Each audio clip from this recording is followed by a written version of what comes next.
Welcome to the Jack Fischer Gallery. The kind of work that I exhibit at for the last 3 years has been everything from outsider to insider, contemporary, emerging, mid-career artists. I think that what I'm attracted to is the storyteller in the artist. I look at work, and if I react to it and respond to it and see that it's been made with heart, and that's the kind of work that I basically am attracted to. I keep thinking when I look at a lot of these pieces that they're sort of like the gift that keeps on giving. It doesn't become wallpaper. You will see the piece over and over again in a new light in your house and your walls. And hopefully you will continue to be surprised by something within that piece that reveals itself over time, over and over again, and never the same thing. At this point, we have the Amanda Smith show, which is ceramics. It's called Gardens and Sparkling Sabers. The show is up until June 28th. Hi, my name is Amanda Smith, and I recently graduated with my MFA from San Jose State University, and this is my first solo exhibition.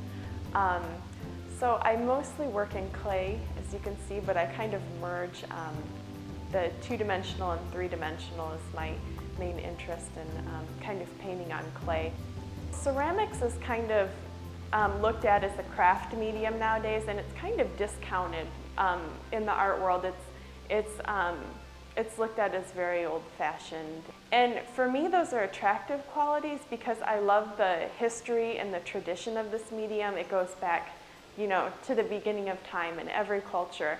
And the contemporary movement I find very interesting. So I wanted to take this medium that is very traditional and very craft-based and kind of use those qualities that I find attractive about that to kind of give these pieces a novelty that I don't think I could deliver with painting. So, for example, the three-dimensionality of them and the glazes, they deliver this embedded history that isn't necessarily there. I pull sources from different influences. For example, I went to India right before graduate school, and I looked at a lot of Indian miniature painting, and I became really fascinated with that, which kind of led me to become fascinated with lots of Persian miniature paintings. And in those pieces, the size often indicates status. So, for example, smaller figures are less important. They're less wealthy or less powerful, or they have a lower social caste or status. And I've kind of adopted that social hierarchy into my work. Most of this work kind of deals with class issues, and they're all painted metaphorically. So kind of they have a latent content underneath, like the candy-coated content of all of the flowers and the bright colors and the little girls. I find the little girl as a useful tool to speak through. I wouldn't say that the girl is necessarily a stand-in for me. It's not intentionally autobiographical, although people always read them that way. But I do think that she kind of stands in as a metaphor for humanity.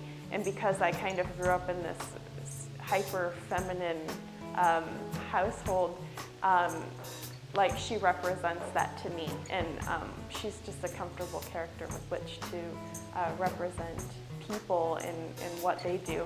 And I guess that the class issue has just become important to me. It's not necessarily like I know answers, it's more questions about this, because I just see such a vast divide that concerns me, and just kind of commentary on the fact that that great divide exists.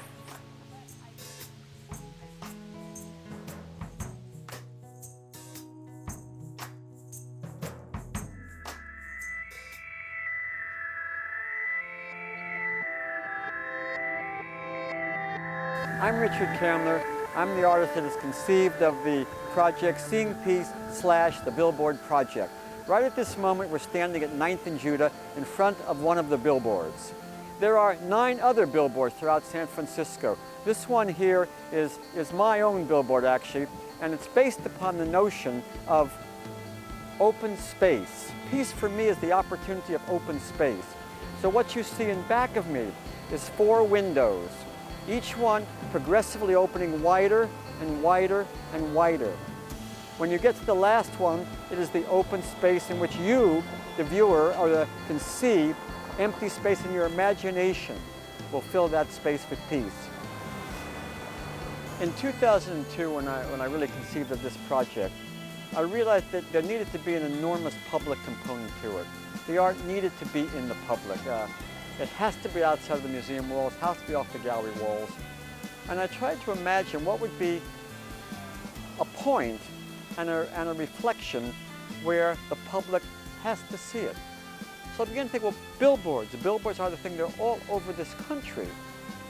The Billboard Project has invited 10 artists from South Africa, from Iran, from Japan, from Israel, from Puerto Rico, from Cuba, from the Ukraine, from Tibet, to create a piece of art based upon their unique cultural perspective of what peace looks like. In 1989, Robert McNamara said that all of the catastrophes, all of them of the 20th century, were due to a failure of the imagination. And that really hit me. That's what's lacking. In the great dialogue of the day is the artist's imagination. I am not trained, no artist is trained to fix your leg if you break your leg. But the artist is trained to sort of imagine the future. And what I hope to have happen from this part, that I really expect, actually I really profoundly expect this, is that people will begin to imagine what peace looks like. I'm convinced that without that step, it will never get there.